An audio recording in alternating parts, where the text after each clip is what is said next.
Hello string slingers and fellow YouTube fiends alike. Today I want to take a carefree little bit of your time to talk about the indulgent, lovely realm of signature guitars. Now, yes, I am wearing an all-white suit with a white hat. Is there a reason? No. We all know signature guitars, we love them or we hate them, but the qualifying kind of things that make a guitar reaching into this list today is not just, is it a great guitar, but also, is it unique? On this list today are going to be 10 unique signature guitars. We're going to start this off with the Townsend Ibanez TaM100. Straight up, this is an amazing looking guitar. It is very tasty. The prog fan in me is very pleased by it. I do love Townsend.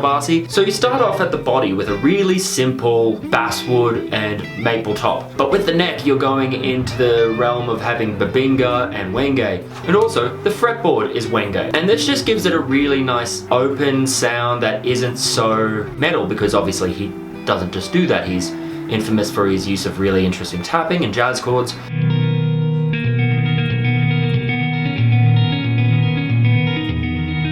It is a gorgeous looking guitar and steps away from being a super metal-y kind of 8-string, which I really appreciate, because not everyone who wants to use extended range guitars simply want to gent. They want to have a bit more depth to what they're playing. But also the pickups in this aren't EMG style, crazy, hot, overheated, compressed stuff. DiMarzio ionizers, yeah, of course they're going to be a little higher output than all your PAF kind of stuff, but they give you the ability to travel really easily into good cleans and mid-gain kind of passages with a lot of ease.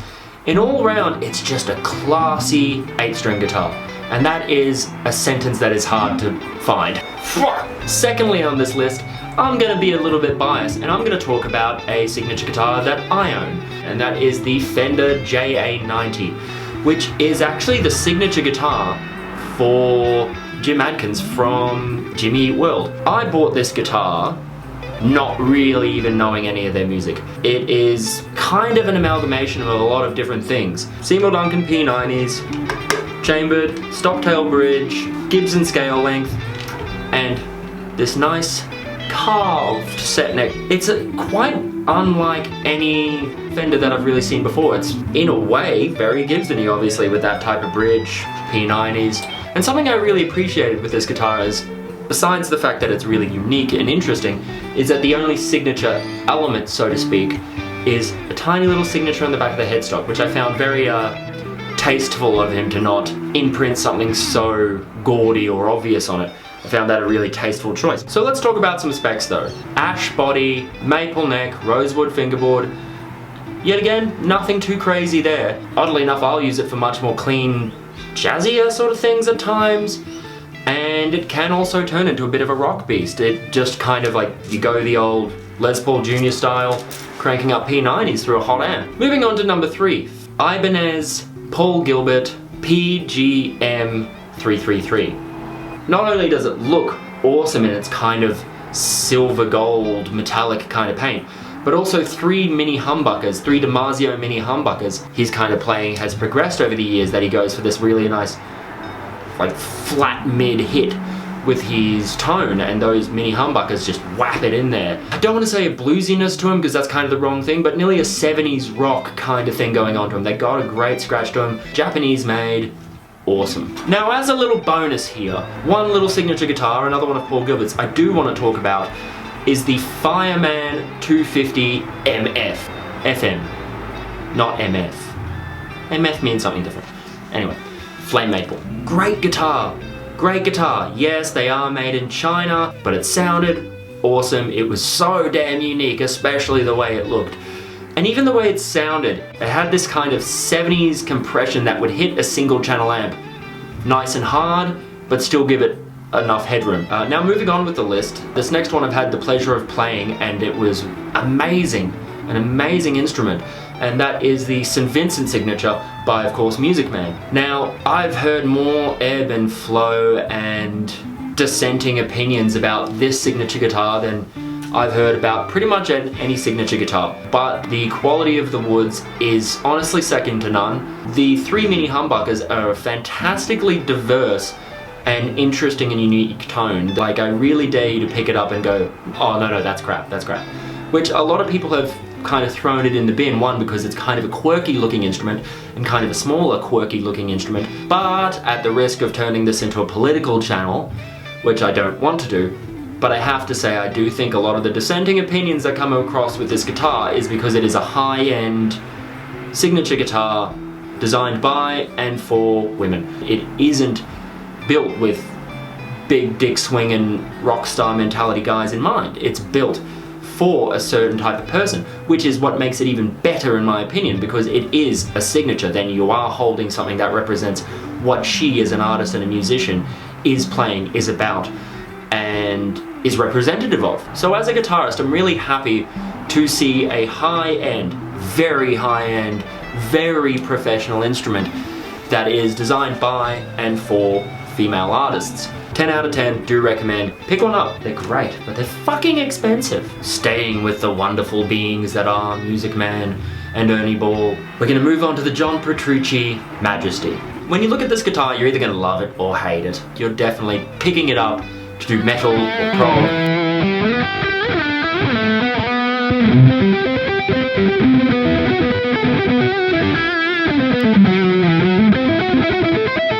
Straight off the bat, you're dealing with a really interesting blending situation between two high output pickups and a rocking piezo system. I've been solidly impressed by their playability. They are high quality guitars.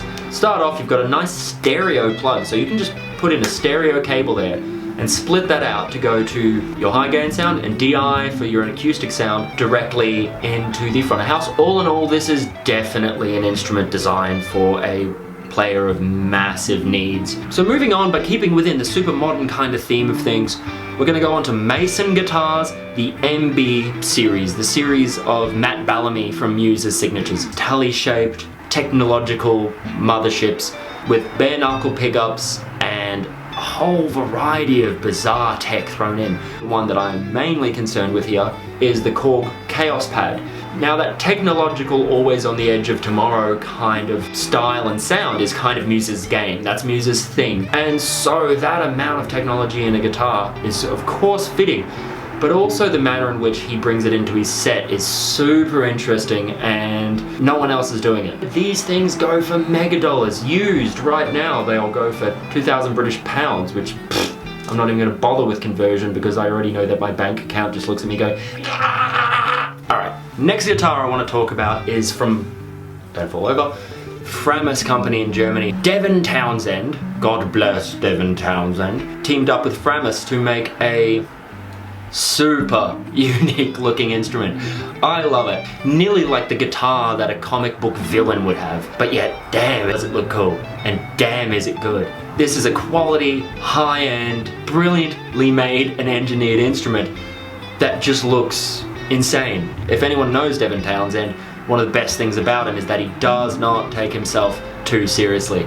He has a great sense of humor, and so I think that he enjoys the cool, future, hard metal side of this guitar, but he also enjoys the fun of it.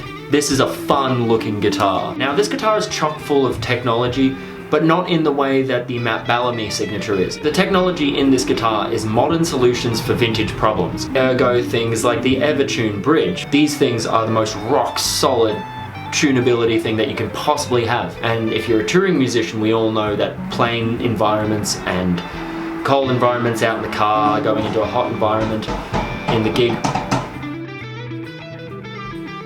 And not to mention that there's the new Fishman Transcendence pickups which are very high output, but still transparent in tone. I love this guitar, it just is so much fun. A quick guitar that I do want to talk about, although it's not the craziest signature in the world in any sort of mechanical sense, but I think it's a precious guitar to guitarists around, because it is the Jason Becker Numbers guitar by, of course, Kiesel. If you're a guitarist and you don't know about Jason Becker, you are doing yourself a massive disservice. You should definitely go watch the documentary on him. It will do an interesting mixture of inspire you and break your goddamn heart. An intense story, and whenever you think about Jason Becker as a guitarist, a man who was riddled from ALS, there is a very deep and weighty set of thoughts that go with it. When you look at his signature guitar, the Numbers guitar, it's kind of a beautiful thing to see this childish innocence in the way this guitar looks, that it does look like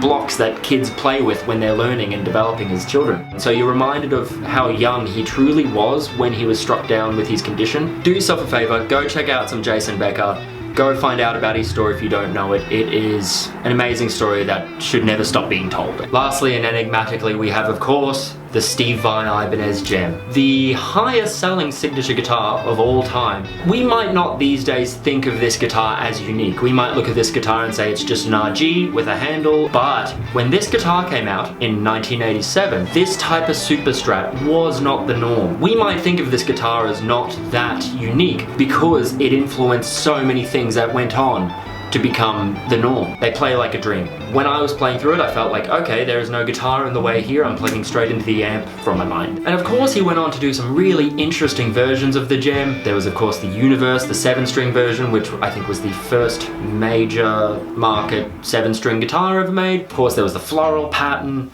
Story of Light style pattern, and that's the list. I'm gonna take my Baron Samedi style white suit and white hat upon the town, and I hope that you've all enjoyed this list. I know that there's no lessons to be learned here. This is just a friendly conversation between guitarists.